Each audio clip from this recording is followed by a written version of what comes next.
Heavenly Father, today we put on the full armor to protect us against attack. We put on the belt of truth to protect against lies and deception. We put on the breastplate of righteousness to protect our hearts from the temptations. We put the gospel of peace on our feet to walk in your light, peace, and freedom with the Holy Spirit. We rebuke anxious thoughts. We take up your shield of faith for protection to block and destroy all the darts and threats thrown at us by the enemy. We put on the helmet of salvation to cover our minds and thoughts, reminding us that we are children of a mighty King. We are forgiven, set free, saved by the blood of Jesus. We take up the sword of the Spirit, your living word, that has the power to demolish strongholds and is sharper than any double-edged sword. We come to you, Lord, in prayer daily. In Jesus' mighty name we pray. Amen. What's up, you guys? Welcome to The Imagination. I'm your host, Emma, and this week begins season 4 of the Imagination podcast. I cannot believe it's been a full 3 years of interviewing survivors and whistleblowers, and I can't thank all of you enough for your continued love and support of these amazing guests who have trusted The Imagination and you with their testimonies over the years. It's only because all of you that this can be made possible. To commemorate 3 years of podcasting, we have a very special broadcast today featuring 3 survivors of the new 50 Voices of Ritual Abuse project that was launched on 50voices.org, as well as on 50 Voices YouTube channel. Introducing 3 of the bravest, most courageous, and amazing women I've ever had the honor of meeting, and who have helped countless survivors and advocates simply by using their voices. SRA, torture, and satanic ritual abuse survivor Max Lowen, sex trafficking, MKUltra, and satanic ritual abuse survivor Rachel Vaughn, and satanic ritual abuse and MKUltra survivor, as well as author of the book Our Life Beyond MKUltra, Elisa. If you haven't heard of the 50 Voices of Ritual Abuse project, you are about to learn all about it today and meet 3 of the 50 survivors who were chosen and featured in this interview docuseries. And if you haven't heard of these 3 amazing women who are joining us today, you are also going to have the opportunity and honor to meet 3 amazing heroes and survivor advocates. The thing I love most about the 50 Voices project is how validating it is for ritual abuse, mind control, human trafficking, and satanic bloodline survivors and victims. Something really powerful happens when one survivor speaks out, and something miraculous and divine happens when a group of survivors join hands and come together in unison. You guys, we are going to shake the Luciferian kingdom on today's episode, and I couldn't think of a better way to celebrate the anniversary of 3 amazing years of sharing survivor testimonies on this podcast than to be here today with these 3 amazing women who are not only speaking on behalf of 50 ritual abuse survivors, but on behalf of every survivor. Before I finish introducing this week's guest panel, I wanted to give a reminder that if you are a survivor or whistleblower who wants to share your story on the podcast, or who wants to share any information privately with me, you can now email me at imagineabetterworld2020@gmail.com. Please send me a briefing of who you are and how I can support you, whether it's through podcasting or sharing information. I also recently started a Substack that I'd love your support on as well, and you can find that at www.emmacatherine.substack.com. I have been doing weekly recaps and insights on my podcast and using this as a place to publicly journal my journey as an advocate for our children. My Rumble channel is also now up and running, and I'd love your support on that platform as well. All my social, email, and project links can be found in the show notes, and as always, I'm so grateful for all the love you show this channel and the amazing guests featured. So you guys, without further ado, please help me in welcoming my guests of honor today. 3 incredible women walking miracles and voices for the voiceless, whose testimonies are featured on the groundbreaking new docuseries, 50 Voices of Ritual Abuse. Introducing Rachel Vaughn, Elisa, and Max Lowen. Thank you, amazing ladies, for being here with me today. Thanks for having us, Emma. Absolutely, it's an honor. It's so neat seeing you here together, and I know a couple of you just met tonight, so this is really special having us together, and I'm really excited to come together and talk about this awesome series. As I was telling you, and as we've discussed, you know, this has been sort of my life for 3 years, interviewing survivors, and I really see how powerful it is when they come together and how validating it is when these stories join together and the different ways that they connect. And so I'm excited that we get to sort of give a little sneak peek or a taste of the 50 Voices of Ritual Abuse project. But since none of you have been on my podcast before, I thought we'd start by introducing you and giving you some space to tell your testimony in a similar way that you did on the 50 Voices project. And for people who may have not seen it, it's taking a long testimony and condensing it into about, I would say, 10 to 20 minutes or so, a little bit between there, and just sort of answering some questions about ritual abuse and abuse in general and the inspiration behind somebody speaking out and what it is. And it just gives some incredible information. So I thought we'd start by introducing you, incredible ladies. And why don't we start with you, Rachel? We'll give you the space to share, and then we'll sort of do a roundtable and introduce all of you. Absolutely. Well, thank you again, Emma, for having me on and having all of us on, and for doing the work that you're doing as well, because there's a lot of people that would shy away from this. It'd be too scary, be too dangerous. It's wonderful that you're doing this work. I really appreciate it. Yeah. This project that we're representing today, the 50 Voices of Ritual Abuse, is so important because it brings together all of these different people from many different countries. Some are not even English speaking, all from very similar backgrounds of abuse. And when you've got people from all over the world who are talking about the same sorts of experiences, it's very, very difficult to ignore and to relegate to false memory syndrome or any of the other ridiculous satanic panic type rubbish that they tend to throw at us. So just for those who don't know me, my attempts to try to get the abuses that I suffered as a child investigated by the authorities in my country of Australia began in 2006. My abuse began pretty much from when I was a toddler. That's when I first started remembering it. So I was brought up in Adelaide in South Australia. My situation was unusual in that my father was a telecommunications officer, but he was actually a wiretapper for his job, like his literal out there. Everybody knew this is what he did. That was his job. He would listen in on other people's phone calls. But in the background, behind the scenes, he was also a Freemason and a Satanist and a Rosicrucian and a member of the Golden Dawn sect, which is Aleister Crowley's sect. And they took the worst sort of side of that and in the cult that I was brought up in and did the most revolting things. So just from my personal experience, I was medically experimented on. I was ritually abused. I was sex trafficked. I had MK Ultra mind control. I was trained under the theta psychic programming. But there was also super soldier programming as well, and that was part of the theta programming also. My father had a telecommunications bunker underneath the main shed of the house in which I grew up, and that led to tunnels. So all telecommunications bunkers have tunnels that lead to other telecommunications bunkers in the area. And basically, there was a whole other tunnel system as well. There was water tunnels, and there were these World War II mandated tunnels that were built in 1938 prior to World War II. Now, when I came forward with this information to police, they did a very cursory examination of the property that I grew up on, looked in termite inspection points. That was all they did. They didn't look for the hatches that I told them about. They didn't take in ground penetrating radar.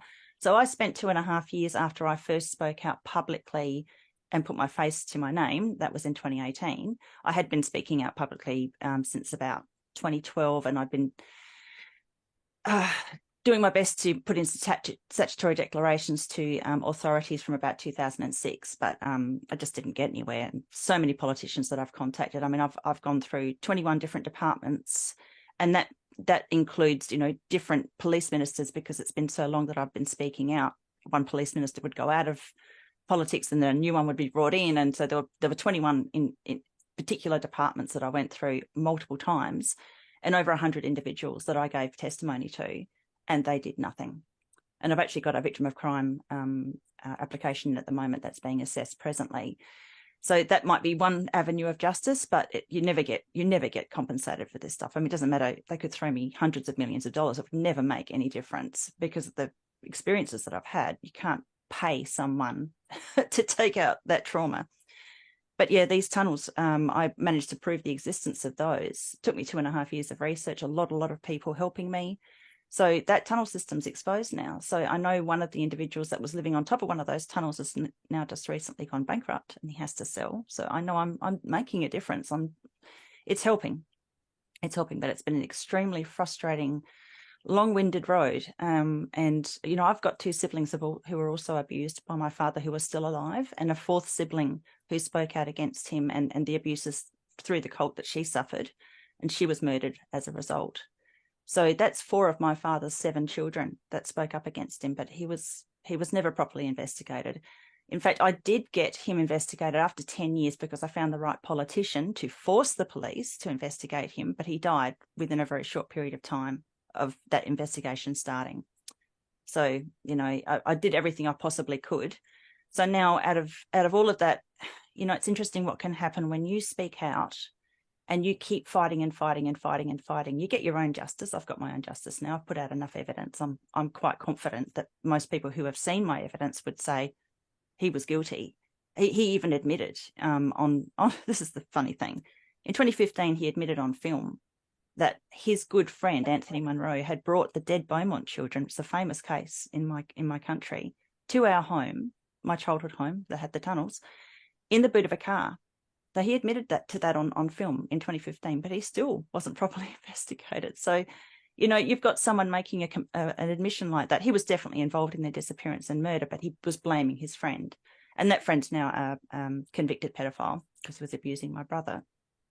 Yeah, so my father has, you know, he's dead now, but there's 3 of his friends who are all convicted pedophiles. Still, the police and the authorities are just shying away from it. They don't want to dig up the bodies on the properties that we know are buried there because they don't want this big can of worms to be opened. So that's my story in a nutshell. Oh my goodness. What inspired you to speak out, Rachel? I'm very obstinate and stubborn, and so I started making the statutory declarations in 2006, and by 2018 he had died. He hadn't suffered, he hadn't gone through incarceration, he hadn't been investigated properly. So then it's just like, I just didn't care anymore. I didn't care that, you know, I might because one thing about speaking out is people will say, well, then you'll never be able to go into a courtroom because you've spoken out publicly and they'll just use that against you. I just decided that going into a courtroom was never going to help. It was too late. So then I just spoke out because I really wanted that the other cult members who are still alive to feel the pain that I had felt in being exposed and knowing that they might have everything sewn up as far as the police and the authorities are concerned, but I've got the public who are listening. Yeah. So it's just sheer determination, I suppose, and being very stubborn. Have any of your other siblings sort of woken up to this the same way you have, or are they? Well, there's 4 of us who did speak out. One, unfortunately, was murdered after she went to speak to the Major Crime Department. She made an appointment to speak with them and she was dead the next day. So somehow she snapped her own neck. She's clearly a very clever woman. Gosh. Yeah, there's another 3. One of those also sort of spoke out privately to us. And then there's 2 that are sitting on one of his properties that has bodies buried underneath it, and they don't want to lose their property perhaps, or they may be blackmailed. I don't know why they're not speaking out because they were certainly abused. And how far back does this go in your family? Do you know how many generations? So we hail from the Kennedy line. So it's way back. I think it's great grandmother was a Kennedy, something along those lines. So and my grandmother and my grandfather were cousins. There's incest right throughout the family. It goes back as far as I know. And it's not just my father. There are other family members that were doing similar things to their children. Oh my goodness. I'm so sorry for all of you. It is so important though that we shine a light on this because it literally does happen right in our own communities and everybody just walks by it. They have no idea, you know, and I think like you said, bringing people together from all over the world, like you're in Australia, you know, some people might have only heard of American survivors, but this really does span oceans and rivers and countries and languages and every single barrier. There's not a discrimination against, you know, this abuse, and it's horrific. So I appreciate you sharing, and we'll definitely dive in a little bit more whenever we sort of start overviewing together. But I'll turn it over to Elisa or Max, whoever wants to talk next. We'll go through your story a little bit, and then we'll hit the last person. I can go if that's okay, Elisa. So I kind of want to just comment on something that Rachel said about going to the authorities and, you know, nothing being done. I grew up around these some of these elite people, and when the people at the very top echelons of power and wealth and control of the world, these are the pedophiles, these are the Satanists. So obviously it's very difficult to get any justice. So my family, on my father's side, was a diplomatic family. So I grew up in 5 different countries, moving every couple of years. And both my mother's family was also a diplomatic family, but on the Italian side. And so my grandfathers were ambassadors, and I grew up going to parties where, you know, I would meet politicians and presidents and things like that, and was in private schools and kind of had that sort of upscale privileged life. However, on the other hand, you know, there was all this satanic ritual abuse happening, and that was on the side of my Italian family. So should I keep going because Elisa disappeared? Okay. We'll give her a minute to come back in. Oh, there she is. Cool. Okay. So my uncle, my Italian uncle, ran a secret underground facility in Rome. These facilities do torture, they do experiments, and all kinds of things like that. So he targeted me right after birth, and he would sometimes come to the countries I lived in. And then every summer and winter holiday, my mom, I believe, was programmed to take us to Rome to visit.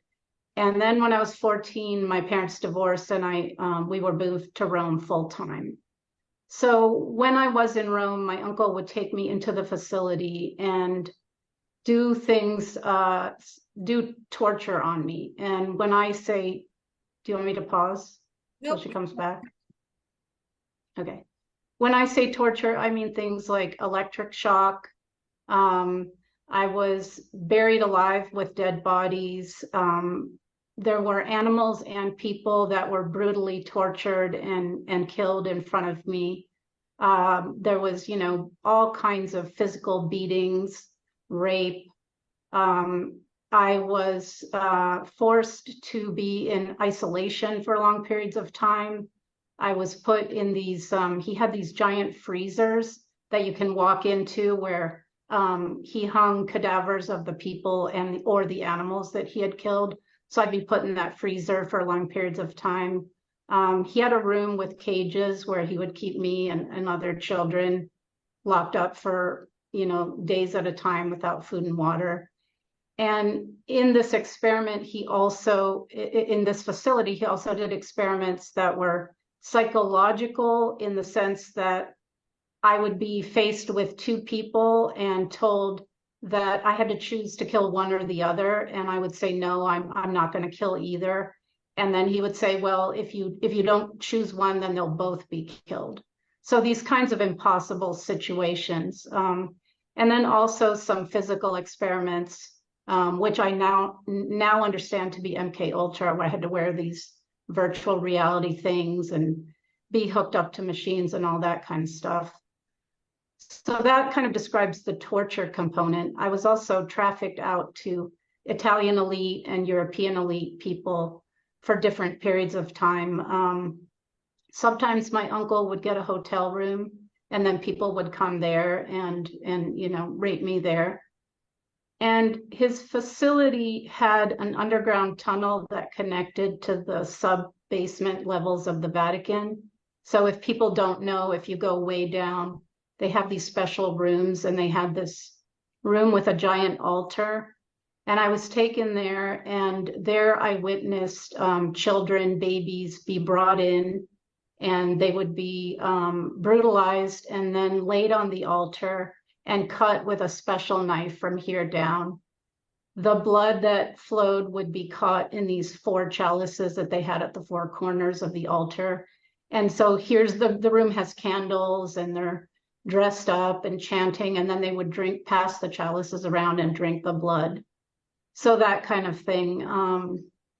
In terms of the satanic rituals, I was taken to these different elite parties.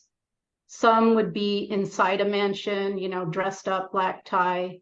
and myself and other children would be brought in cages, and we would be selected by whomever to take into all the bedrooms and done whatever they want, raped and brutalized in different ways. Sometimes the parties were on grounds, so they were hunting parties, and we would either be put in costumes or stripped naked and told to run and hide amongst the trees. And then, it was terrifying because you knew that when you got caught, you would be raped and brutalized. And at the end, in one of those, I witnessed them sacrificing a child as well.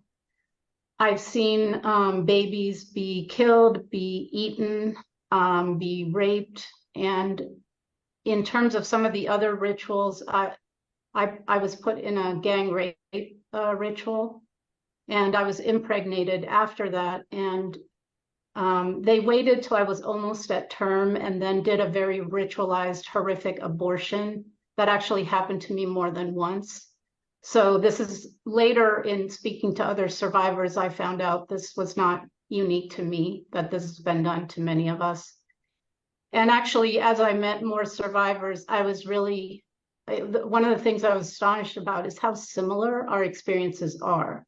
So it really validated for me what had happened to me, because I felt crazy at times. I felt like, am I making this up? Is this even humanly possible? So when I was 18, I was able to get away. I came to the United States. I changed my name, and I went to school for psychology. So I got undergrad and 2 graduate degrees in psychology. And then I worked in trauma, in the field of trauma. So I helped people with trauma, which was the beginning of my own healing, because I was able now to have an effect, to do something. I was so helpless as a child watching all these people be brutalized and murdered. And so being able to help and do something was kind of the beginning of my healing. I worked in places like jails and prisons and rape crisis centers and things like that. And then when I was in my early 40s, some of the more repressed memories erupted, and I was able to find a therapist and do the memory work over about a 10-year period. And so more recently, a couple of years ago, I decided, I was sort of angry, and I was speaking to God and saying, people need to know that this is happening because it's happening to other children. And I kind of heard, well then tell them. And I thought, wait, me? And so I got up the courage and I told my story. I put out one video with my story. And after that, I created my show called Unbroken.Global. And actually, Rachel was the first survivor that I interviewed for my show. And since then, like you, Emma, have interviewed other survivors, and then what I call truth warriors. That because all these things that are happening in the world, this one world order, the COVID, the climate change, all these things are interconnected, right? So I interview people like that. And then because I'm a healer, I interview healers, and I want to put out solutions for people, what they can do to recover and to heal. So about a year ago, I started with my show, and that's kind of where I am today. So thank you for having me. That's amazing. That's what gives me so much hope. And I always say survivors are going to save the world. That's what I believe. You guys know all the answers to the questions that everybody has, the who's, what's, when, where's, why's. You guys know all of it. We have people watching the TV and listening to political influencers and the news. And it's like, you guys pay attention to the people who are in the rooms with the people that you're wondering about. Look at them. Don't look at the people that are, abusing and perpetrating people and who are just going to lie.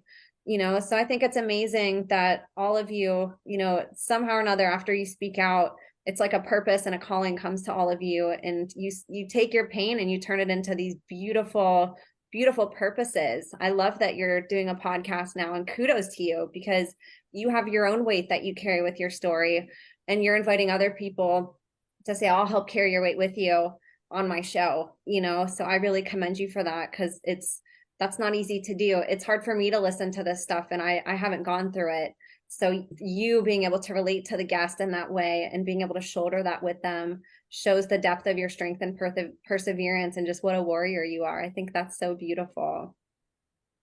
Thank you. You're welcome. And for you too, Max, how long in this family, or in your family, I should say, did this go back? Do you know how many generations?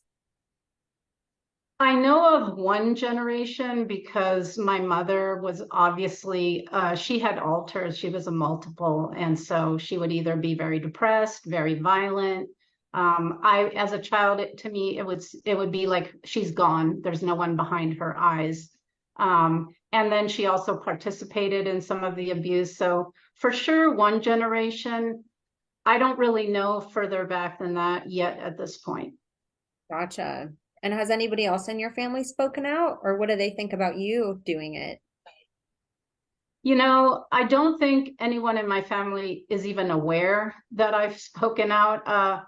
They all live in different countries. I'm not really in contact. I'm not even in contact with my siblings. They didn't really make it to the point of healing. So they're into drugs and their mental illness and there's things like that. So to my knowledge, they don't know that I've spoken out. And, from my point of view, I do this to expose this because this is happening all over the world to children today still. I don't really have much interest in revenge or in punishing them. That's not really my agenda. So, and again, we're not in touch.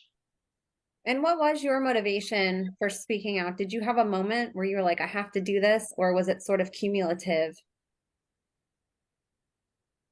It was that moment when I was frustrated with God and just frustrated with all the things that were going on in the world and that people don't know. People live in this constructed reality and they're not aware that there's a satanic control structure that it has infiltrated every part of life: education, medicine, media, religion. It's top down. And so it really frustrated me because I knew a lot of things and I would see people even participating in in something that would harm themselves. And that was my great frustration.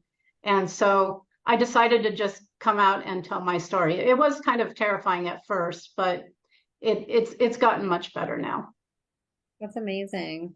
And what has been the response from people now that you have a podcast too? I've gotten a very positive response. So yeah, which it's always surprising to me because, and the first interviews I would do, whatever kind of interview, even just whistleblowers, that night I would have panic attacks and I would sweat and it was very scary to speak out because of course I had been threatened with that.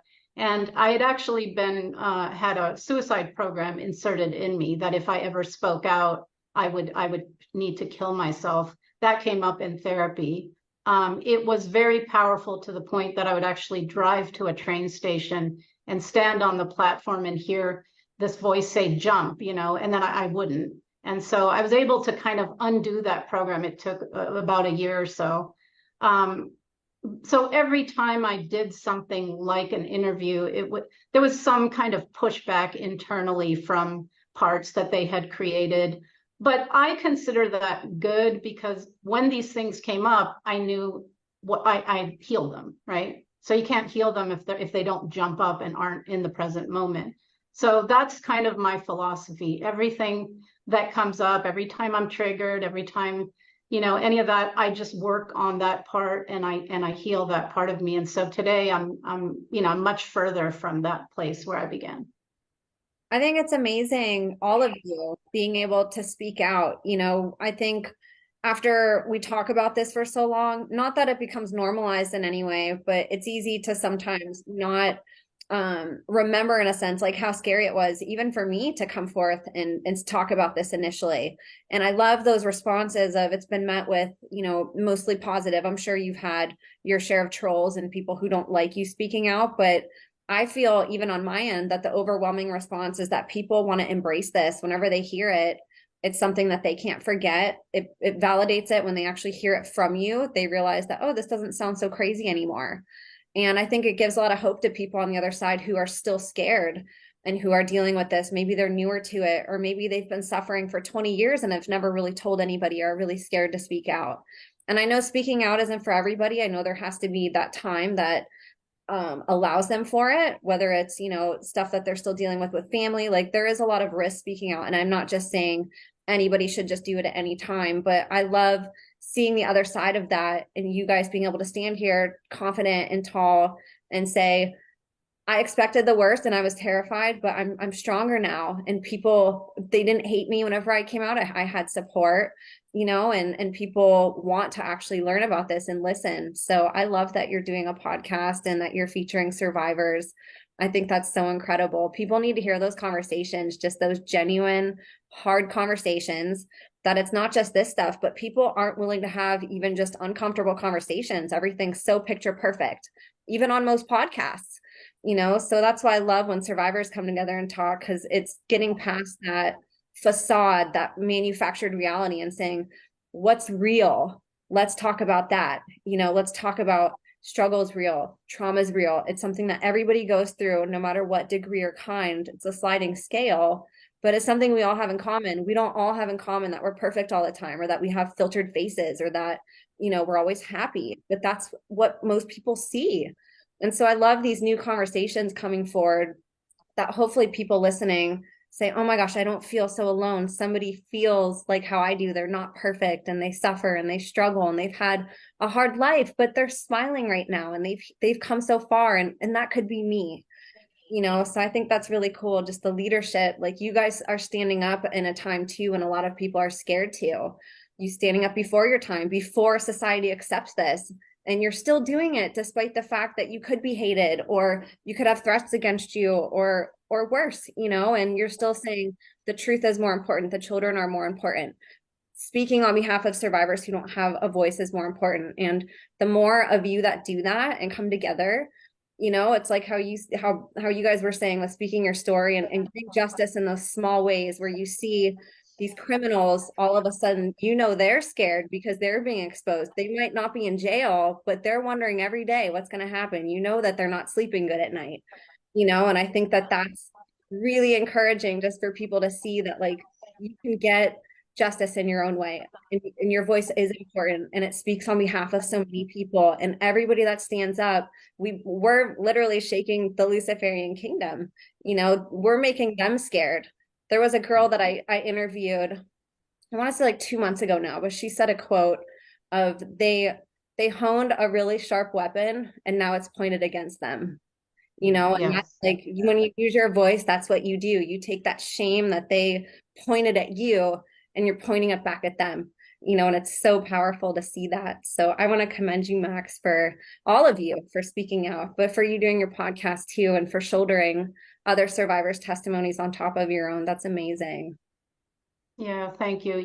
They've succeeded with secrecy and deception. So we're speaking the truth is one way to take them down. Absolutely. Yes. And it makes other people not feel alone. And Elisa, I want to turn it over to you. I know you have an incredible story. You have a book. So I love these projects that all of you are working on. So I'd love for you to tell about your story, your family, any projects that you're working on, your book. And let's dive into your world a little bit.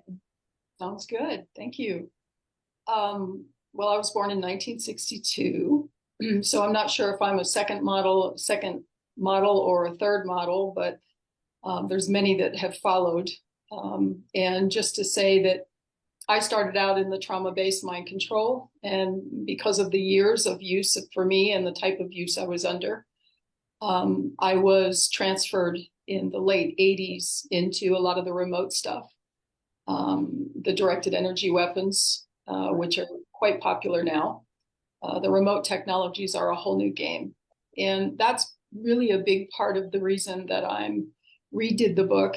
Our Life Beyond MK Ultra, there was book 1 and 2, but I redid it to Our Life Beyond MK Ultra then and now. It has both books in it, and with a lot of updates and the color collages. I had a publisher this time. And the reason I did this, there's actually a lot that I've added in regards to the remote technologies, which I've had a lot of experience consciously now in many years of deprogramming.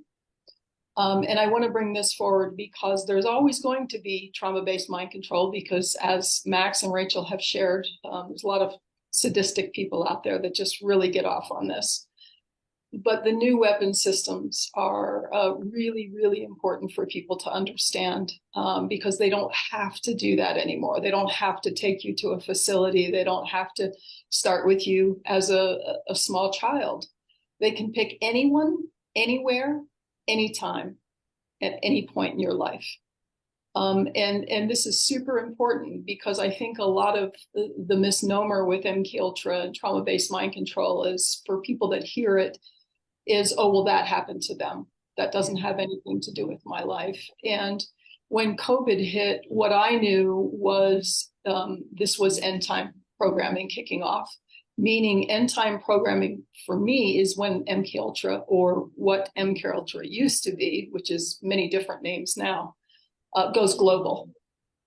That is the end time plan, is to go global. And I know how that sounds. You know, that sounds like science fiction.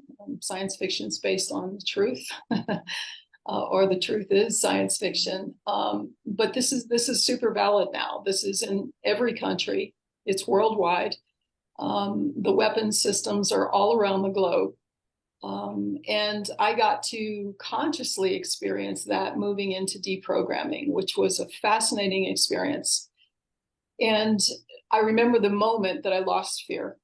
That was a key moment for me. I lost all fear and I became the watcher. And this allowed me to participate in the sense of engaging with whatever was going on, recording it, and then sharing it. And there's a lot of people doing this now.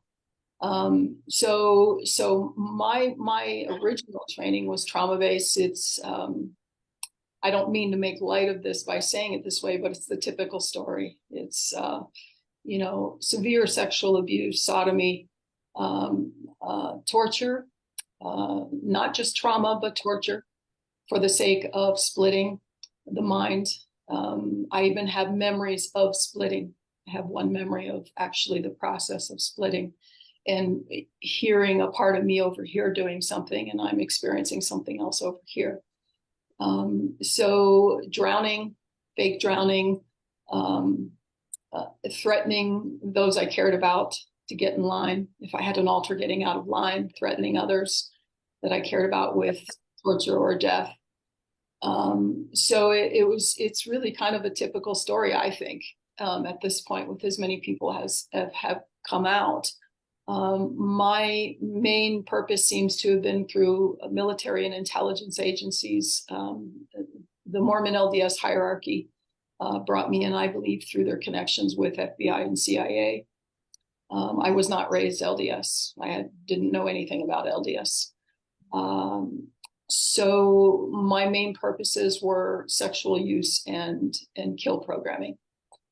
And I started bleeding through, my memory started bleeding through off and on through the years. I mean, even when I was young, I had moments of, and then something would just shut it off, you know, that it would just black out and go away. But as I got older and in adulthood, what I realized was, as I got into deprogramming, was that there was a super strong part of me connected to spirit that was taking notes and taking in blips of memory of scenes, because it was for later. And when it could make sense, when my mind could grasp it, when my head started coming above the veil. And I sought help. People told me, don't do it. You're gonna, I mean, friends said, don't expose yourself. They're gonna kill you. And I said to her, I'm already dead.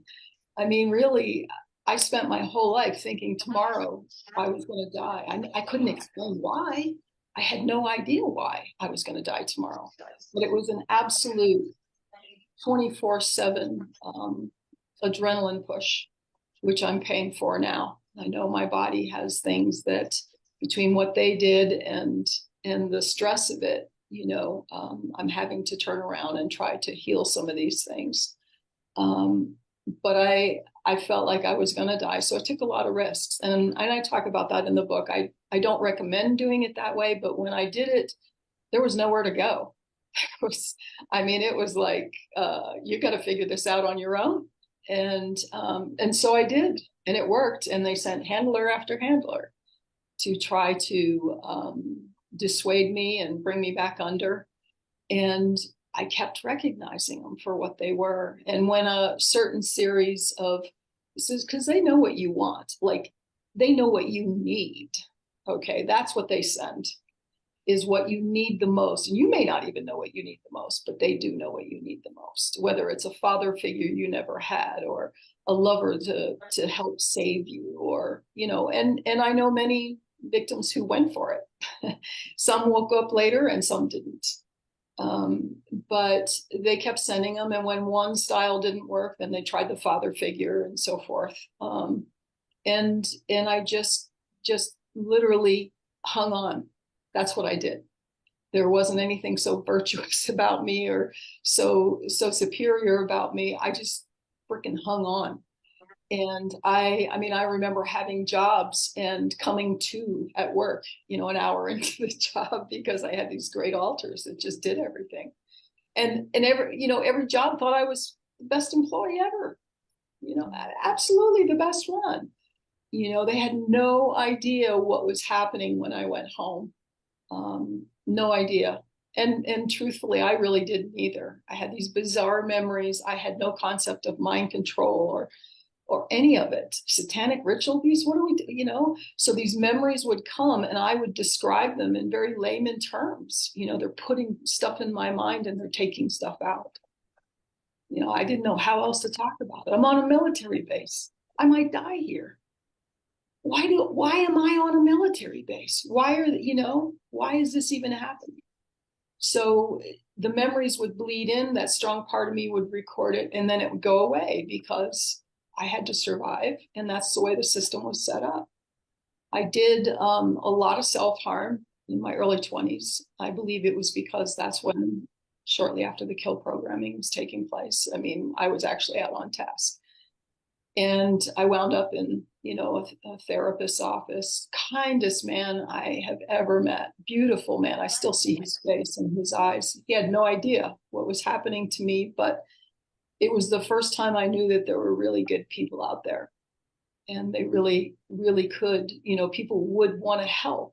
I just didn't know what was going on. And then there was a lot of layering in my system of, here's my take on it. When you start to wake up, they have actually designed the system to deprogram in a certain order.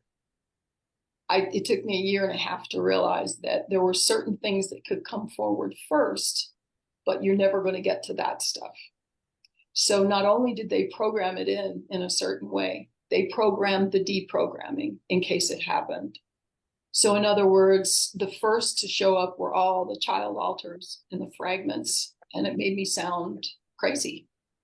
It was very important stuff because they were telling the truth, but it sounded, for an adult person, it sounded crazy. We couldn't get into the kill stuff. That had to come way down the road.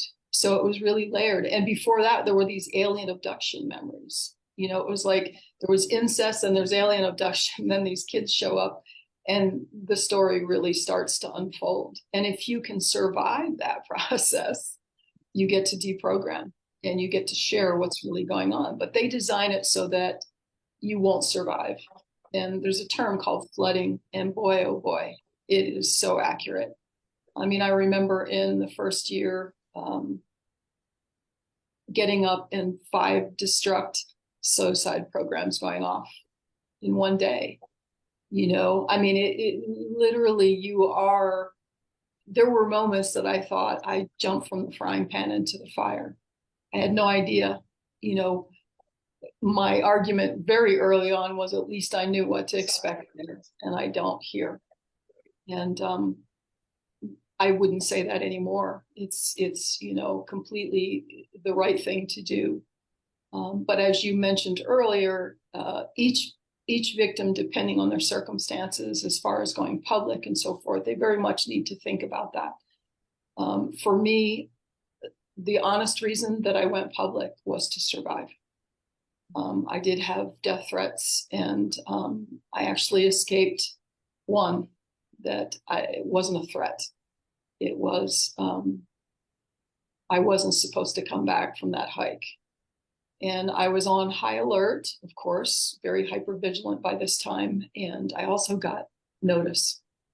I don't know if it was tech that sent it to me or if it was divine inspiration, my angel that sent it to me, but told me to leave immediately. And I survived that, but it was very clear. And that was a pivotal moment for me, because I knew all this shit. Sorry, I hope I can say these words. Yep. All this stuff that was going on was real. That was a moment that it's real. They're coming for me. It's real. I mean, there's, because for me, honestly, over and over and over again, and even on occasion now, did this really happen? I mean, it's just amazing. It's so out of the norm.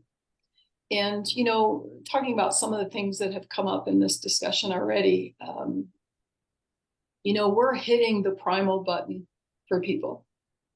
When we talk about things like this, when we talk about murdering children and sodomizing children, and skinning children alive, when we talk about, killing babies and having to eat them, when we talk about those things, I mean, you're putting the listener into the water with the shark.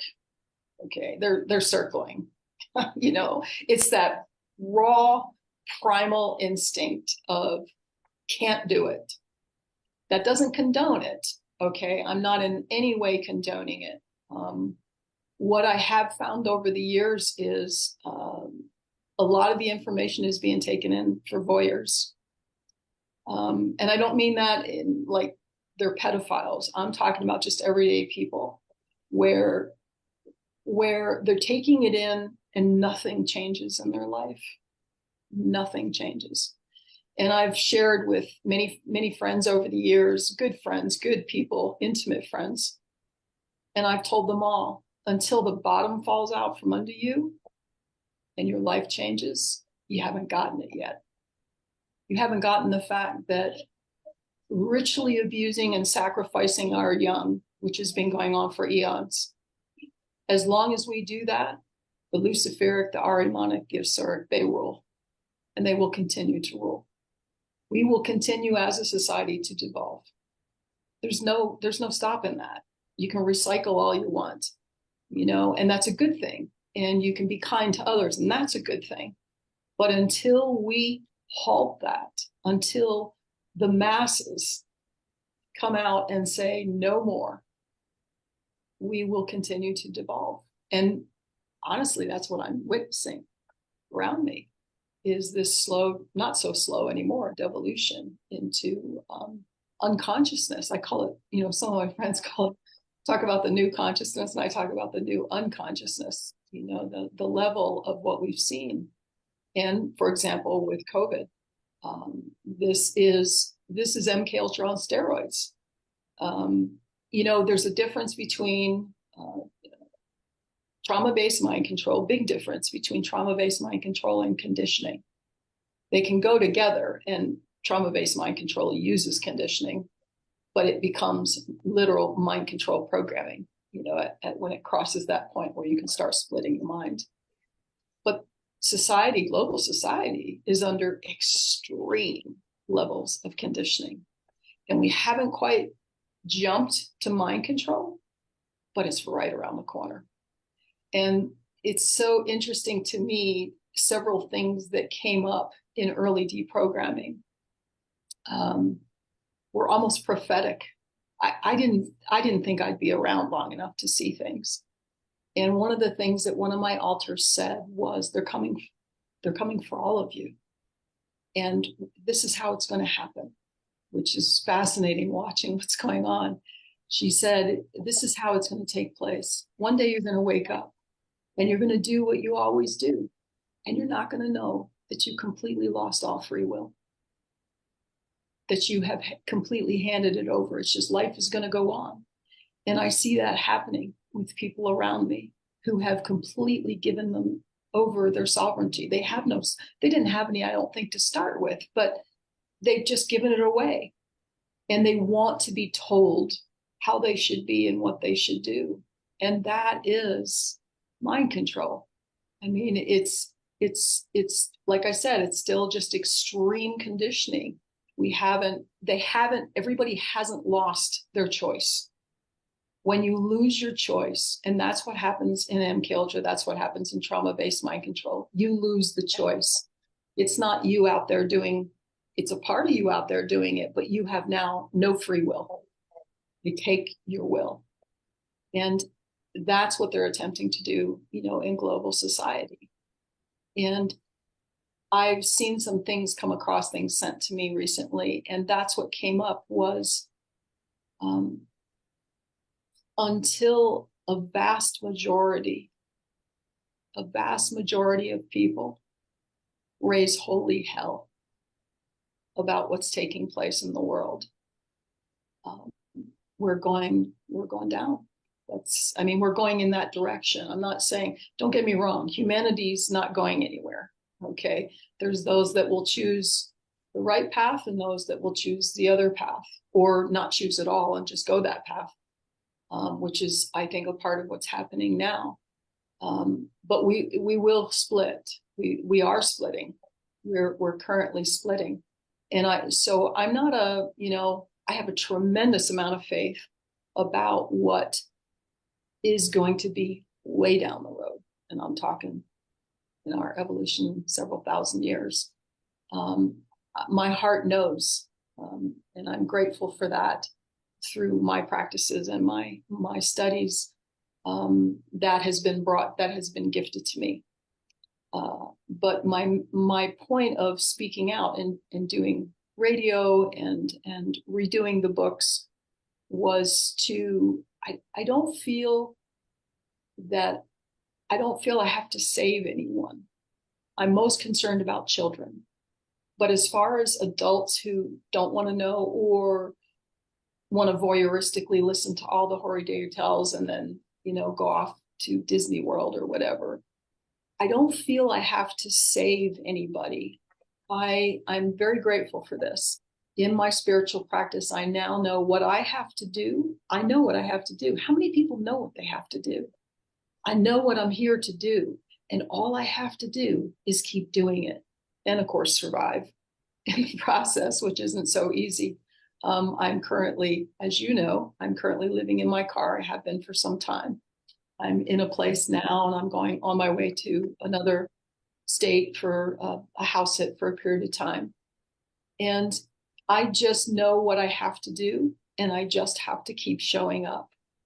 And as things are crumbling around me, if that's how it feels, that things are crumbling around me, just stay focused. Just stay focused. Because if you're fortunate enough, and I do see it as fortunate enough to have come through this and be where I am now and feel what I feel in my heart. Oh, it makes me, even just saying that, I want to get teary-eyed.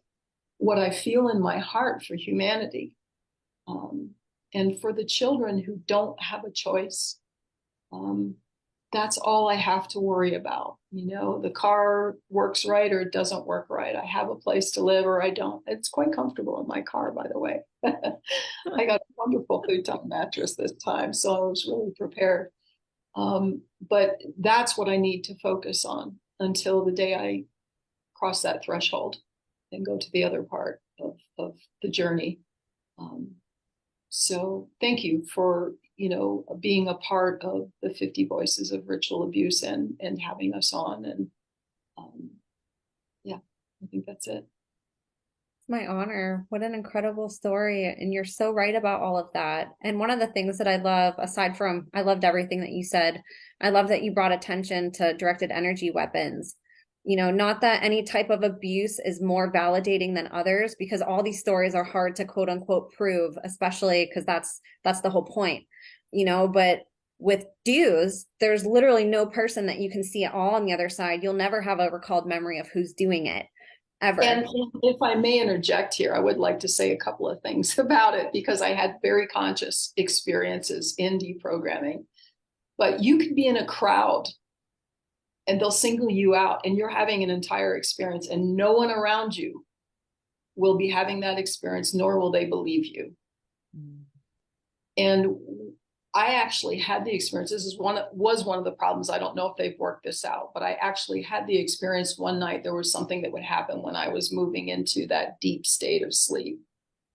And sometimes I would catch it. There's this forced exhale, like, where they're going in and they're hooking us up, and with what they call psychic warrior. There's a person on the other end. This doesn't always have to happen this way anymore, by the way. Okay, it can be all AI algorithm. All AI algorithm doesn't have to have a person. But my experience was I actually split second saw through his eyes. He was sitting in front of a monitor. It was really large. It was way across, and there was a stream of data flying from left to right. And I realized afterwards, it was just split second. It was as if I was standing actually behind him, saw him hooked up. He had electrodes hooked up. His eyes, I believe, were closed. And I realized that first of all, it was like, a computer that, not like our computers. And secondly, this was a readout. This was a graph of what was happening between us. And early on, I had several encounters with others that I was in a group mind situation with. All experimental, I'm sure. And the way I looked at, there were several things that happened. And like I said, one night I lost the fear and I sat up in bed and I felt something turn on in my eyes, and it scanned the room through me and then it shut off. So there's like amazing weapon systems that they have in place now. And I could tell you some really bizarre stories of some MKUltras. They're lifers that are now in full remote technologies and you wouldn't believe what's going on. I mean, it's at times hard to tell what's real and what's not. It's gotten to that point. So this is the new version. Okay, I mean, this is the case. 2 examples, Cliff High and what's the other guy's name? 2 radio hosts who have been, awake for years, doing podcasts for years, said that during COVID, they're driving down through town and they start to pass the CVS pharmacy, and a little voice in their head or a thought says, "No, you should go in and get a vaccine." Now, these are 2 guys that completely know what's going on. And they came forward and talked about this. So think about all the people that don't know what's going on, have not a clue. And they went and got the toxic shot that isn't a vaccine. It probably in the millions of people that could be told to do this. So you can see where this is going. And I just want to state, in one of these cases, this person that I know, who is, I would say, on the cutting edge of the new technologies, let's put it this way, there's a dark web version with mind control, directed energy weapons of porn, where people can actually, how would I say, people can sign up and they'll experience it with him. It's not just a visual. And this is all through remote technologies. Wow. And this is the way this guy's has been living for years. This has been going on, I think, over a decade now for him. So you can, I'm saying that because you can see where what we went through is taking on a whole new level of virtual world, but where you're full on participating. I just want to say, Elisa, you're spot on, like that description of what Cliff High had spoken about. And I hadn't heard Cliff High speaking about that, but my friend Dale Holmes, he does sort of interviews and things, he mentioned that he felt this voice come in, or he's definitely not going to take any kind of shot, but he had that and he spoke about that publicly. And I had had it about 2 weeks beforehand. Just this thought that came into my head, and a dopamine release at the same time. Somehow they had released dopamine to make me feel very, like that's the way, isn't that wonderful? And immediately it was like, oh my God, where the hell did that come from? I'm never going to do that. It was full on. Yeah. Wow. Yeah. And they use cell phones. So this smartphone that everybody has that they want everybody to have. And so that this smartphone that everyone now is addicted to can put thoughts in your head and emotions in you. And I don't know if you guys remember, but during the COVID time, there was this mad rush where people ran out and bought all the toilet paper out of the stores. Well, that was done. That was pulsed out just to see what percentage of people will do this. Yeah, trying to let people know that smartphones have a small HARP antenna in them. Okay. Yes. It's not the same as the other things. It actually has a small HARP array in it, because it was designed not as a convenience, but as a weapon. And it's not about taking your data, it's about what they can send through. You're absolutely right. They don't give a hoot about all your data.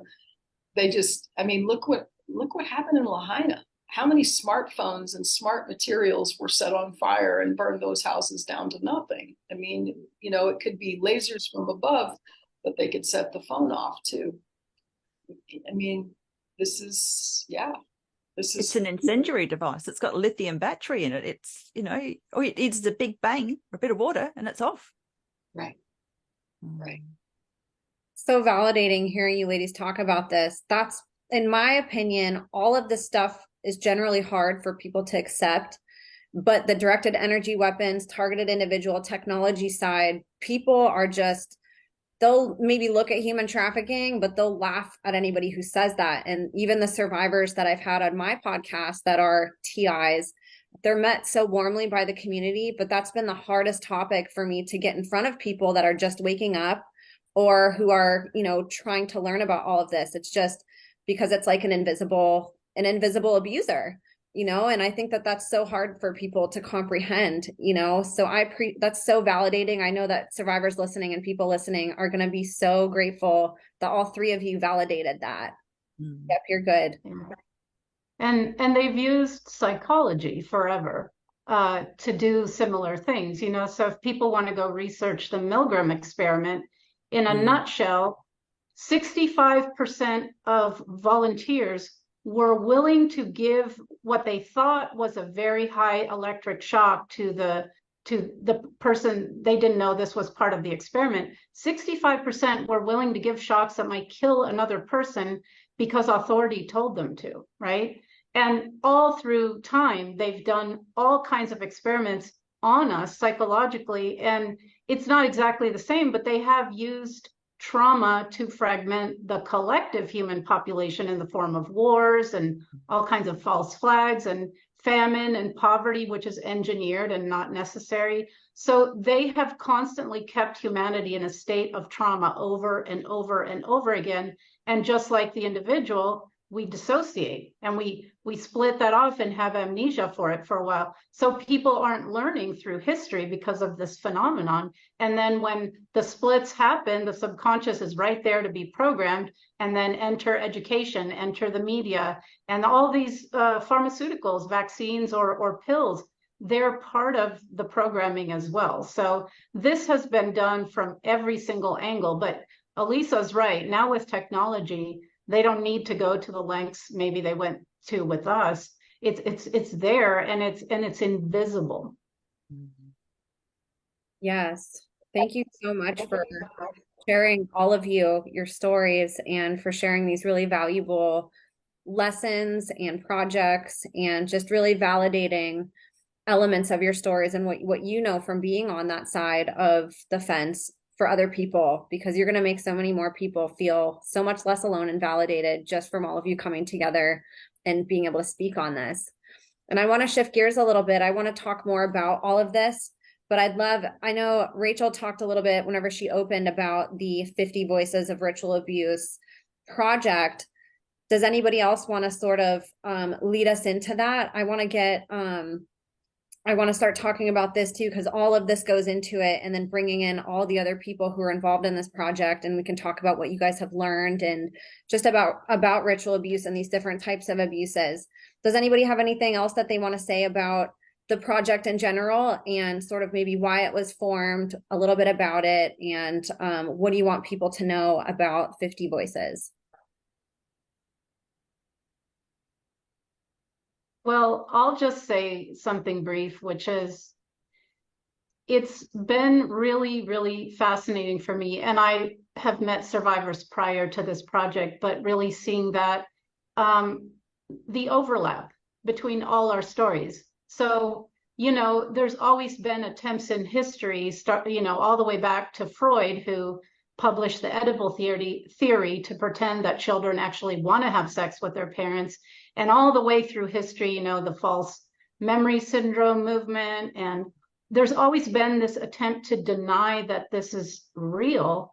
But when you look at 50 Voices and you see men and women of different ages, different countries, who don't know each other, and the similarities in our stories, I think that is proof right there that this is real. And so I'm really glad it was made. I think it's revolutionary. I don't think that's something like that's ever happened before. And that 50 people were brave enough to step up and speak out is amazing. So I'm just blown away by the bravery of all these beautiful people that spoke out. So that's kind of all I'll say about it. I think it's also quite incredible. Oh, sorry, Elisa. No, that's okay. Yeah, I think the idea behind it is to make it undeniable. Mm-hmm. You can watch one person or two people, or maybe in a month's time you might see two individuals. But if you go to this, I think the idea is, my understanding, the idea is to make it just undeniable. Yeah, and the beauty of it also is that it's a project by survivors for survivors. So there are non-survivors who've put this all together, and they've done such a professional job. That's one of the most amazing things about it. It looks so professional. A lot of people will turn back if it's some small project or some small podcast or whatever. They just won't give it. They won't give it that legitimacy. But when somebody actually goes to the effort of making it look like a production, like something that's actually beautifully put together, it's much more accessible. It's actually also very accessible that they've got it on just about every platform that I'm aware of. It's quite amazing, apart from the dodgy ones. But every survivor that's part of this project has either spoken out before or has been referred to the people who are creating the project by other survivors. So, that gives it a great deal more credibility as well, because we've vetted the other survivors that came through. And the thing for me that I thought was amazing was how many languages too, for people who even want to argue that, oh, all these people are colluding somehow. Well, how does a German person collude with an American person when they both don't even speak the same language, much less know each other? I thought that was so brilliant, to just rope in people from all over and to have all these different voices, like you said, all different backgrounds, all different ages, and then just all different languages too. And it brings out also the strength and resilience of all of us.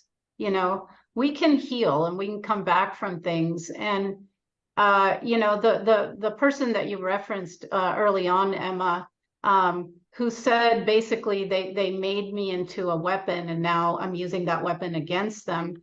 See, that's true. So people have said to me throughout my life and in different situations, like, that I have this astonishing physical endurance and ability to heal myself. And for example, as one thing, well, if it doesn't kill you or destroy you, then I liken it to a martial art. Like, I have a black belt in endurance, So I've taken those things and now they're a part of me, that they've become a strength, right?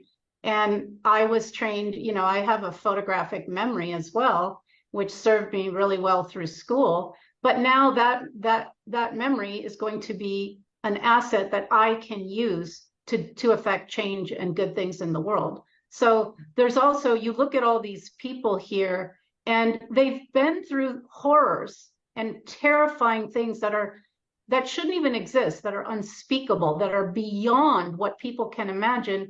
And here are three of us, just 3 out of the 50, sitting here talking to you. And I mean, I'm not saying that I still am not working on myself every day, but here we are, and we're using our voices. So I think it shows the resilience of the human spirit as well. What about you, Rachel and Elisa? What were both of you recognized for? What was your job, or what were I know, Rachel, you had said sort of the psychic side. Yeah. I'd love to hear, because I think that's fascinating too. We're not taught about our bodies, not just trauma. We're so grossly undereducated about how our body handles extreme trauma, but also these beautiful gifts, like the capabilities of our bodies. And it's so sad that in these systems, it's like the more gifted you are, the more you're tortured or the more you're exploited. It's horrific. But it is a beautiful thing to be able to learn from you and to say, oh my gosh, like our bodies are capable of these things and we can use them for good in the world and we can hone them. And like you guys were saying, they're weapons that were used against you, and now you can, hone them and use them against anything that comes in your path, and use them as a strength and take them back for the godly purposes, the divine purposes that you were born with to use them for. So I'd love to hear, what were you ladies? What are your gifts, and how have you utilized them in these beautiful ways that I know that you wanted to take them back and use them for? Well, in my circumstance, I was under the theta program, so I was used as a remote viewer, and I was also used to pick up soul frequencies of people. But they also trained me to have or perhaps I just had a photographic memory, I'm not sure. I'm also, exceptional. If I hear a voice, I know who that person is. And I speak to, I do psychic work for a living. And so when someone rings me and I know I've spoken to them before, I'll know straight away that I've spoken to them before, because I have an ability to pick up on the sound frequency and relate that to that particular individual and their story, their timeline in the Akashic record as well. So one thing that the MK Ultra people when they were experimenting on all of us, their main interest is intergenerational trauma. So many people in other generations before me were traumatized. They like military backgrounds. They look for psychic ability in families to exploit. They're particularly fascinated by psychic ability. This is why there is fluoride in many of the countries that these programs take place. They put fluoride in the water, in the toothpaste, and wherever else they can try and put it, because it calcifies the pineal gland, which is our antenna to spiritual communications. And we all can have that access to that. It's just that if it's occluded through abuse or through, fluoride or anything else, and this, apparently pesticides do the same thing to the pineal gland, then it's going to be occluded, and you're not going to get that spiritual information. Instead, you're trying to get your information through the government or through the news or through some other channel.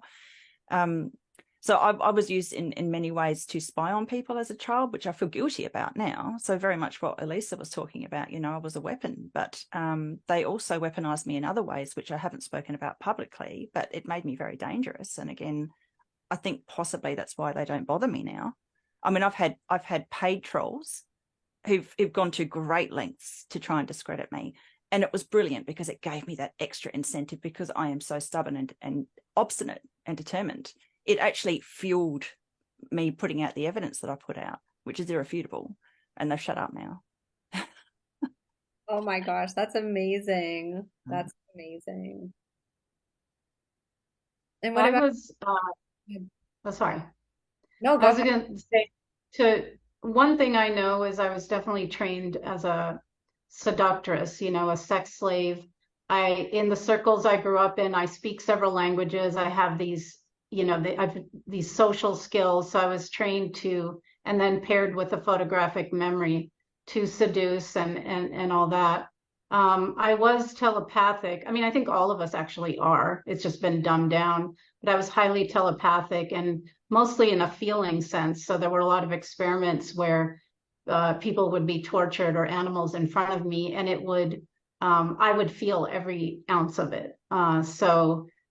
Yeah. And as far as other things, I'm still kind of putting that together, but I suspect really mainly the sex slave with the languages and the photographic memory were one of the things among politicians and people like that. Well, for me, what I noticed as I went into deprogramming was I had this ability to very much read people around me.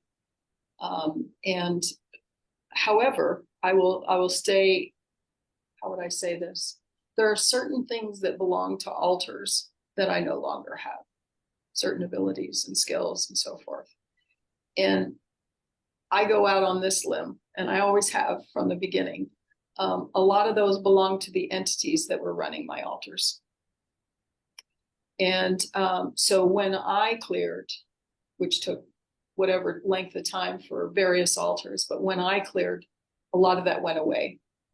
And that was actually a very painful process for me. It left a feeling of vulnerability, a void in me. And I saw how it's very tempting, and I've known many MK Ultras, many survivors, it's very tempting to want to hang on to that. And I've seen some people who really don't deprogram because they want to hang on to what that entity running the altar brought.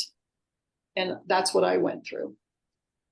My thing was being able to engage in full consciousness and deprogramming various entities that unfortunately they weren't the good kind, but a variety of experiences over the years, and it can still happen. It seems, I don't feel like an adept or like I'm, controlling all this. It's rather random. And I do believe there's purpose to some of it now. There's been this change in, I'd say, the last few years where I feel, I'm thinking of some very particular experiences where I feel as though I'll call it my angel that meets with me all the time, that it is kind of guiding these interactions now because they're not the same as what they were early on. In early deprogramming, I felt like I was still being attacked and trying to be brought back under, and I was still fighting, and I don't do that anymore. Now I'm learning. And so I believe things are being brought to me sometimes because I don't know them and I don't understand them. And it's very important for my particular journey and to understand what's happening in this world, what's behind what's happening in this world. So I've just been a very big advocate of, I have altars, there's systems of altars, at least 2 systems, probably more, I don't know, but and that those altars there are entities that gain access to those altars. And in my opinion, programming doesn't even happen unless the entities are involved. It wouldn't stick. They can do whatever they want, but if those entities don't come in, for me, then it doesn't work. And that was the process of how I got out or began deprogramming, was addressing not only the altar, but what was running it. And once that was out of me and not running me anymore, the altar couldn't run me, and some of the abilities that these various altars had, which were extraordinary in some cases, because they weren't, maybe as evolution goes on, some of these abilities will be there. I believe that's very, very real. But in this time, for me, and in this state of consciousness, it was being brought into me by the entities. That was very clear to me.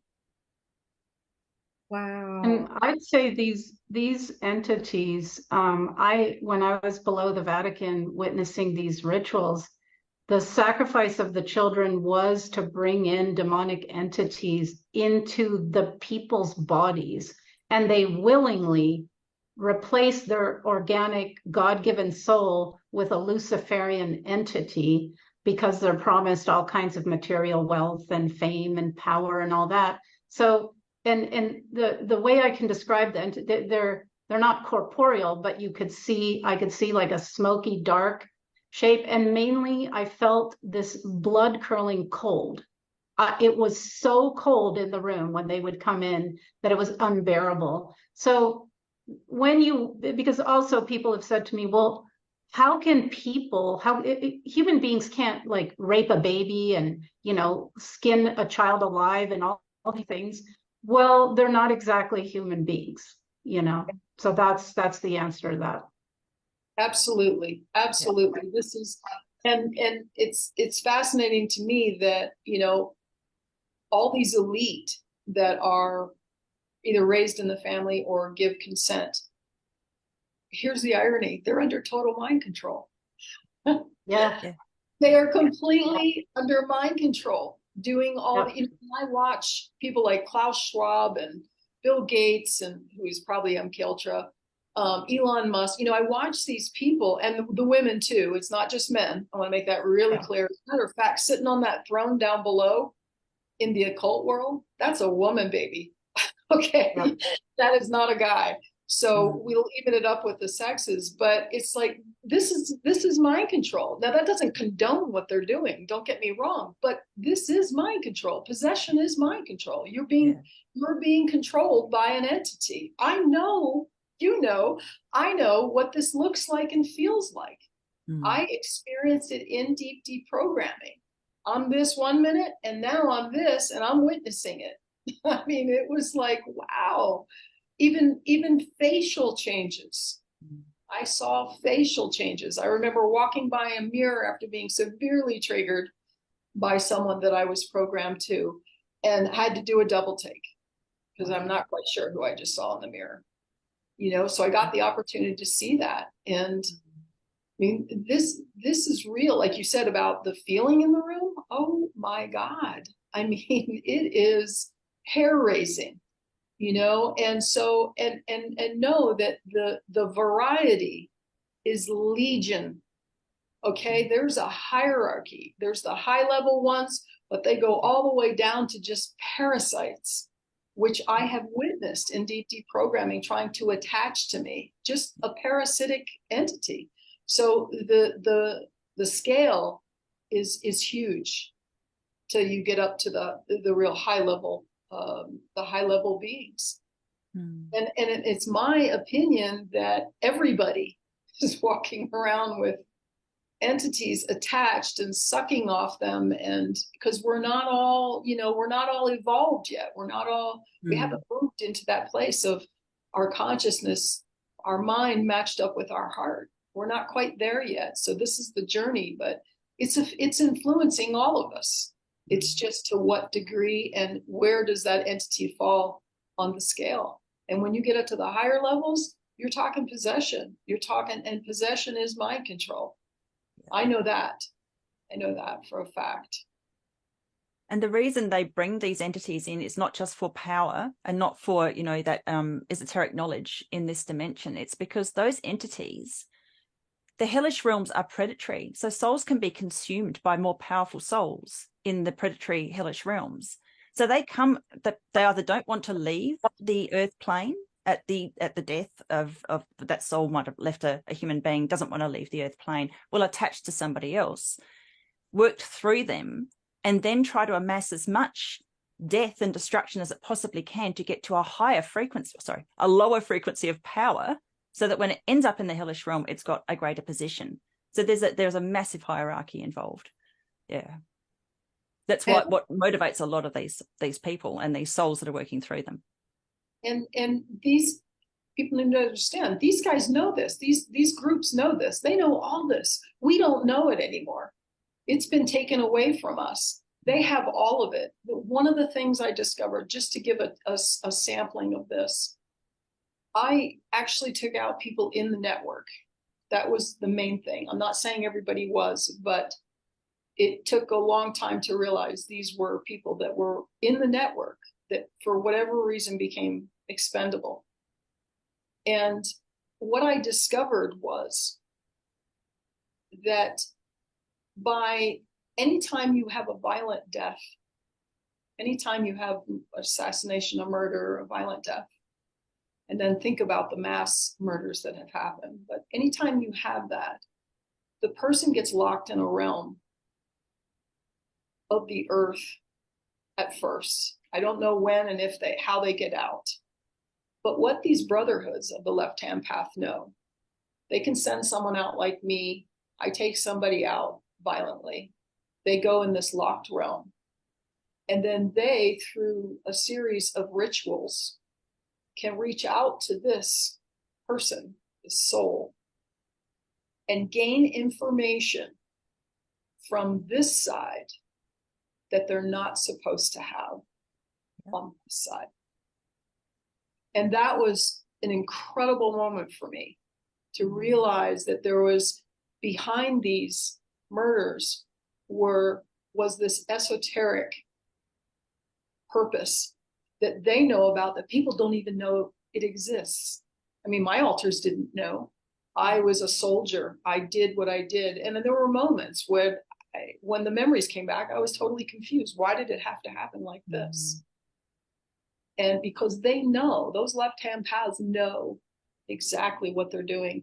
And when they get this information from this other side, it allows them to be 2 steps ahead of us. It's a form of necromancy.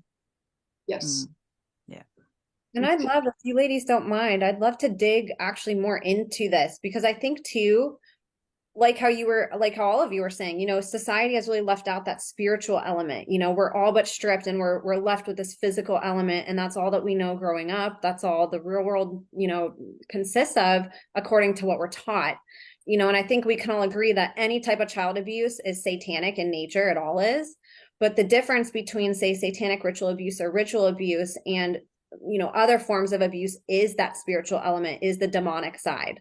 I'd love for you guys to talk a little bit about what are some other differences between ritual abuse, or what do you guys want people to know about ritual abuse and satanic ritual abuse? It's definitely not talked about enough. There's still so many misconceptions, you know, and this is a topic that I think if more people understood, then they'd have a better grasp of what actually goes on in the world, you know, because this really does connect everything. It connects the divine with the demonic in a sense, and shows how, you know, what Rachel was saying, where our frequencies, like, they know exactly what they're doing and how to attach demonic entities to us and how to keep us in a low frequency. And because society doesn't even know about it, they don't even know that they're in a low frequency. It's just normal to them.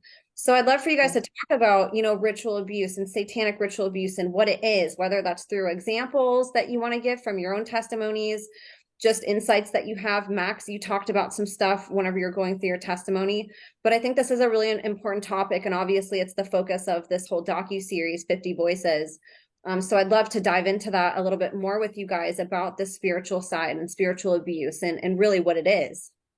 Well, you know, I'd like to throw something out real quick, and that is, to me, any abuse that is ongoing is ritual abuse. Yeah. Okay, I mean, if it's, you know, there doesn't have to be a ceremony or any particular belief system. You've got somebody that has been overtaken and influenced by some form of demonic to abuse a child, you know, and to consistently abuse. So the satanic ritual abuse, I'm with Rachel on the aspect that this is much, the purpose behind it is much greater. It's much bigger of what the goal is. And I do like to throw out there too that, you know, all these people being promised all these things, and, you know, my line is, you're all expendable, baby. You know, Lucifer, Ahriman, the Asuras, they don't give a hoot about you. And as soon as you're used up, that's it. You think it's going to be something really special for you. They think there's really something on the other side of the threshold awaiting them. And there is. There's something very special waiting for you. Yes. Know, right? But yeah. That's, to me, that's the difference between the two. Any abuse that's ongoing is ritual abuse. It's a ritual. It becomes a ritual. But the satanic ritual abuse, to me, I mean, I think there are low-level satanic groups that are just, you know, these covens, and they're doing bad things or unwanted things. But then there's a much higher level where, you know, to me, the people that are ruling what's going on, you don't even know who they are. No. Never heard their name. They might live down the street from you in that nice little house with the 10-year-old car. I'm serious. The true Black magicians, they don't get off on being in the public. They don't want to be in the public. They want to have layers in front of them, you know? So that world is a whole different ballgame. And for me, coming out of where I came from, I tried to find people who knew. I would explain in my layman terms, you know, this is what I know. This is the beings I've encountered. And the person that helped me the most is Rudolf Steiner, Dr. Rudolf Steiner, and anthroposophy. And it was the first time that someone knew from, you know, he died 100 years ago, but he knew all of this. He knew what the true cosmology, the true metaphysics, the true layers of beings, good and bad, you know, that's kind of, but in other words, adversarial and beneficial would be the proper way to put it. And see, oh, sorry. Yeah, go ahead. I was going to say to Emma, you know, COVID was a satanic ritual. 9/11 was a satanic ritual. So see, and they make it, they make movies and they make all this black magic and things like this seem insane and not real. They make it look fictional. But see, these entities feed us off of us etherically. And so they keep us in survival emotions. The lower frequency emotions is like a buffet, a banquet for them. So that's part of what, you know, they feed off us literally as well, but they feed off us etherically. So, you know, this sounds like science fiction, but like Elisa said, it is based on reality. So I'll let Rachel take it from there, but I just want to point out, we've been put through satanic rituals as a collective over and over and over again. Yeah, we have. Well, I wanted to touch on something you mentioned before, Max, with the sacrifices that occur. So a lot of the ritual sites where these sacrifices occur are within the nexus of ley lines, which are large portals of incredible energy. And these fifth dimensional ley lines and portals allow access to all the other doorways to all the other dimensions. But in order to access one of those doorways, they have to kill something. Yeah. It opens that doorway. So the sacrifice has many different layers. There's the adrenochrome. There's the fact that they're so sadistic and they enjoy it. The screaming of the child brings the demented entities, the demonic entities, to the doorways, and then they let them in. And then they do whatever they want to do with them. But just to be able to get an idea of what these portals are like, they're various different kinds. And I've discovered ley line nexuses in my local area, and I've been sort of teaching people how to find them. But they create these nexuses of ley lines, create these big sort of energetic spaces, which are very, very powerful. And all of the monoliths in the world have been created in these portals that are these, you know, nexuses of ley lines. So you've got the Oracle of Delphi, you've got Stonehenge, you've got all the major arenas like amphitheaters, great big amphitheaters. And a lot of these spaces, the Washington Monument, a lot of these spaces, if you have a look, they actually have a circular base. They've actually got a massive circle there. They're marking out the portal. They think we're so stupid. Yeah. We've got no idea what these people are doing. These big arenas are often circular or like a big eye. And that's where they get this loose energy. So this I think is why there's so many sacrifices. For instance, there's a place called Bathurst in Australia that's on one of the most powerful ley lines. It's also on the 33rd degree south. Now, the Freemasons are obsessed with the 33rd degree. The southern and northern 33rd degree latitudinal line, this is where a lot of the sacrifices occur. So Bathurst falls on that line, and there's a lot of sacrificial child sacrifice at Bathurst. It's a big car race. You get large crowds. And so that's how they open the portal to get the loose energy, because they do sacrifices leading up to it. So people need to keep an eye out for these monoliths in these big areas. And what we need to do is go to those spaces and meditate with beautiful, positive, loving energy. Those of us that are powerful souls, to negate what these dark souls have been doing on the earth. So they're trying to keep the earth's frequency down by doing this, but we can bring it up.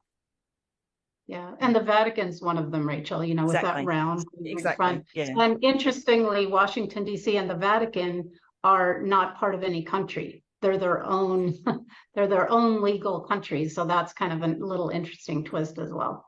Mm. Yeah. And now they're affecting these vortexes with the technologies too. Yes, exactly. So they're keeping that energy. They're basically turning the Earth into a machine. Yeah, a student of mine pointed out there's a 5G tower right near to where she found one of these ley lines, right next to it. So they're doing exactly that. Oh my gosh. Thank you for that. I think it is important just to separate what this is, because I mean, I know I wasn't taught, and it was devastating for me to find out. And I think a lot of people, especially the ones who are being willfully blind and the information's there, they just refuse to look at it. It's going to be really hard when these floodgates open and this information starts pouring out. And I feel like it's going to some degree or kind. It's going to be very, very hard for people to just get slapped in the face with all of this, and that's one of the things that I've loved about doing a podcast is it's sort of like helped me dip my toes and learn very slowly, and be able to absorb it sort of at a pace that's been good for me over a period of time. But this is going to be very hard. And I feel like information, knowledge is the defense against mind control. That's what defends us against it. And so understanding this, then it's like, then you can see it in the real world, just like what you were saying, all of you with COVID, or with 9/11 or whatever it is, we can look at it with a critical eye and say, I know what they're doing and I'm not going to participate in it, or I know what that is. And I'm not going to let it affect me how they want it to. I'm not going to live my life in fear. I'm going to go to these places and pray and have a more, bring the frequency of the earth up and the people around me, because that's the other thing. So many people are so stuck in that fear and that anger from the conditioning that Elisa was talking about, that they don't even know that that's not normal. They don't realize that they're acting like the enemy. They think that the solution to the problem is what started it to begin with. They're all of a sudden violent and angry, just like how the enemy is, and we don't realize that we're going in this circle and it's just, the vibration's just going down. So I want to ask all of you, in a perfect world, if you had all the resources, everybody behind you, all the capabilities, how do we stop this? How would you stop it in your perfect world? What would it take to stop satanic ritual abuse and mind control and all these disgusting and horrific crimes against our children? I'll go first. My view is that this is really about the individual. This is really about our individual path that winds up being a collective path eventually. And I don't believe I'm going to stop it. Okay. That's not what I'm doing. I'm doing what I need to do so that those that are ready, maybe not the masses, but those that are ready, and there are a lot of people doing something for those people that are ready. I know a lot of people doing this in different areas, but I don't see it. I mean, I don't see it as I'm going to stop it. It's big. And I'm not talking about just the mind control aspect of trauma-based mind control or even directed energy weapons, but what's behind this manifest into our world through big pharma, through the tech industry. I mean, it is massive. You see it every now and then. You get a glimpse where this corporation and this massive corporation, the two massive corporations, are now one. That's how it's going forward. And my belief is that I'm not going to stop what's going on out here. And this was from my personal journey, because my personal journey was, I can't fight that. I have to take back my soul forces. That's what I'm here to do. The only way I'm getting out, so to speak, if there is such a thing, there's no retirement in my opinion, is that I have to take back my soul forces, because they'll always outgun me. I mean, they've got it all, right? They've got the directed energy weapons, they've got so I went from sodomy and drowning and torture with electro cattle prods to directed energy weapons. In other words, that to me isn't the way. The way is that each of us individually, and then it will be collective, is to find their way through spirit and remain human, no matter what is happening around us, because the goal is to remove the human aspect, the human spirit. Rudolf Steiner said over 100 years ago, they will create a vaccine to remove the human spirit. Yeah. And that is exactly what this toxic cocktail is that has been flying around for the last few years. So to me, it's just, and that's our responsibility. All of us have allowed this to grow, to perpetuate, to go forward. So I believe it is an individual journey right now. I believe that it's individual consciousness that has to shift. I can't change that for someone. All I can do is show up, present what I know, present my path, and keep growing myself. I'm not there. I got a long way to go. I've got the harmonic double, just like all the perpetrators do. We all do. We're born with it. And I'm still overcoming that as well. So I believe there will be union and communion. I absolutely know there will, but we're gonna be up against it. It's massive. It's too big right now. So stopping. I mean, I don't like stopping 5G or something. I don't say that people who that is their mission to work that. I don't say that they shouldn't work that, because there's something to it. That's what they're supposed to do. They're creating some kind of energy for that. But in my view, yeah, no, we're not gonna stop it. We're gonna go through it. We're gonna go through it. We're gonna get immersed right through it, right through the middle of it. And we've got to remain human, and everything that means in a moral way. Choosing my thoughts and my perceptions that not only help me, but participate in the forward evolution of humanity the way it was intended. And I couldn't do that until I started taking my own soul forces back. And to me, that is the individual journey. We've all been spread out, whether we're MK Ultra or we're the guy and woman down the street. We all have that need to balance the good about us and the not so good about us. I would say healing ourselves, putting all our fragmented parts back together. And that includes the fragmented part of us and the creator, that soul, that bigger soul that we are, that creative life force energy, God, whatever you want to call it. Healing is a revolutionary act. I mean, these people have thrown every resource imaginable and unimaginable at us. And so in a way that tells me that we have tremendous power. And we've been abused since the day we were born for generations. And yet, when I look out there, I still see people loving their children, helping each other. And that gives me hope, because that's what it is to be truly human.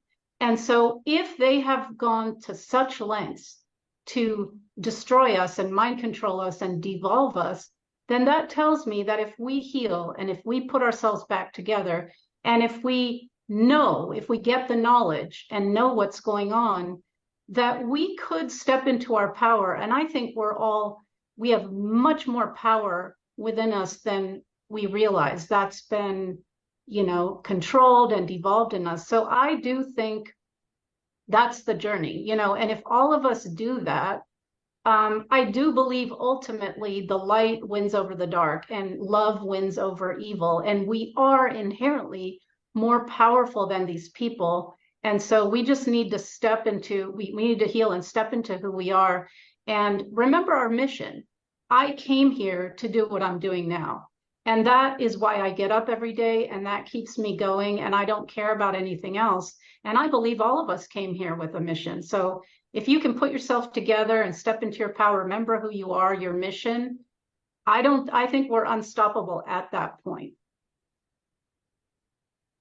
So I personally believe that the earth is like it's a school for souls. And we come into an earthly existence to either decide by choice whether to be altruistic or selfish in nature. So those that are very dark will end up in hell. Those that are light will end up in the heavenly realms. But in between times, the earth has been going through many, many different ages. We've had ages on earth that were actually very, very positive and beautiful, where a lot of this corruption did get destroyed. But we've also had many, many ages where the satanic elements were in power. We're obviously in the satanic power struggle at the moment. I do think that we can come out of this. It might take, as Elisa said before, it could take thousands of years. I'm such an optimist. I think that we're going to make big inroads in my lifetime because that's just who I am. But I think a big part of it is education. So I think that we are all a thorn in the side of the Satanists who tried to destroy us, tried to MK us. It didn't work. Here we are talking. I'm thriving. I'm a very happy person. So, and that is another thorn in their side, because you can thrive despite terrible abuse. You can come out the other end and say, didn't work. I'm doing really well, and I'm going to continue to do well, and I'm going to be an example. So I think education is extremely important. We have to put pressure on. So we have to put pressure on in the right areas. I don't know anybody in my circles anymore who watches the mainstream news. I'd love to know what their numbers are, but it's falling out the bottom. But mind you, the people that I spend time with are good quality people. Yeah, so we need to bring this out into the open, and it's happening. It is really happening, and this project is a perfect example. And going off of that, what have you guys taken from doing this project? How has it impacted you? And what do you hope other people get from 50 Voices? I have found a comfort. I know that sounds a little odd, but in hearing everyone's story, it gives me hope in our resilience, our ability to come back from anything. And so I would say the takeaway is, if the 3 of us here and the 50 of us in the project can come back from what we came back through, so can all of you. Everyone can do it. You can heal, and you can step into your power, and each of us is doing something, right, to make the world better. So that would be my takeaway. Yeah, I have to agree. 100%. That's exactly what it is. And it's just beautiful. Again, a lot of us saying earlier about it being beautifully produced. You know, it's such a professionally done project. It feels, it's not mainstream, obviously, but it feels like we're using mainstream techniques to bring in not so mainstream information. And that's part of the education program, which is so important. And for me, knowing someone involved in it that is doing a lot of work that doesn't have to be involved in this topic. Not only this, but writing books, you know. So it's always gives me a warm feeling when someone is outside of this, but it becomes their passion. Like you, Emma. Oh, thank you. I loved too all the testimonies. I know that it's really hard to fit a full story. I mean, this is decades of your lives that you're trying to compress into a very short time. But I think too, that really helps keep the attention span of most people who might look at my channel, you know, if they've never heard of this stuff, and be like, oh, these interviews are an hour and a half, they're 2 hours, they're 3 hours. I don't want to listen to that. But most people will sit through 10, 15 minutes. You know, they have that attention span. And I think if you can get somebody to sit through that, then they're more open-minded to saying, oh my gosh, this doesn't sound so crazy. I want to hear another one. You know, it's palatable information too, versus it being so much. Because I think what this project does is it exposes it to people who have never heard of it in a very palatable way, with very distinguished and eloquent speakers. You all did phenomenal on your interviews, compacting all the information and saying it confidently. It felt almost like you're listening in a class versus hearing something that you want to turn off. You know, it's very, you feel like empathetic and compassionate. You sort of go on this little emotional journey with all of you, but it's not too hard to listen to, you know, and it's short enough to where you can listen and then sort of ponder it, take it with you, and then come back for more if you want, or go through more. but it's enough to make somebody think without, maybe giving them so much information that they tune it out or don't listen to the full thing. So I really want to commend all of you. I think it's so phenomenal that you're here right now, but just that you all got involved with this project and were willing to step up alongside so many amazing people to make this happen, because this is going to be, I think, a really important project that spans the test of time. I think this will become something that people will pass on and forward to people, and it'll be a way to share about this. A library, you don't see that very often. Just like how I was saying with my podcast, I couldn't find stuff like that. To have a link where you can say, hey, here's this many hours of information in 15-minute intervals, here you go, and it'll tell you everything you want to know. I think it's so neat to see all of you stepping into that and being here healed and smiling and saying you're happy. There's so many people that don't feel like that's ever possible for them. And hearing 50 voices saying that together, it just sends, chills up my spine. And it really does give me hope that, you guys are stepping into these roles and you will be part of that global healing for people. Survivors know that love and that compassion, and they really, like, all of you really know how we raise our frequency, where so many people who haven't gone through what you did, they don't realize that strength and being able to not just overcome, but how we take our pain and walk with it in the world, and how we present ourselves versus being violent and angry and continuing that cycle of abuse. You all broke it. All these generations potentially. I mean, it could have been thousands of years. Who knows? I interviewed somebody recently where she knows it was at least 1,000 years in her family. And I was like, 1,000 years and you broke it. You were the one that walked away. Like, that's so phenomenal. Like, all of you, and you give that strength to people that say, I walked away and you can too. And there's something beautiful on the other side. If you have the courage, and using your voice can be really powerful if you're in a space to do it, and you can reclaim back those gifts that they exploited and use them for something beautiful in the world. And we can create a world that's better than the one that they've manufactured for us. We forget that. We forget how many of us there are, and that we're all gifted and we can all create something, and we don't have to participate in their world anymore. And you guys are the ones that I believe were anointed to share that with humanity and to remind us who we are.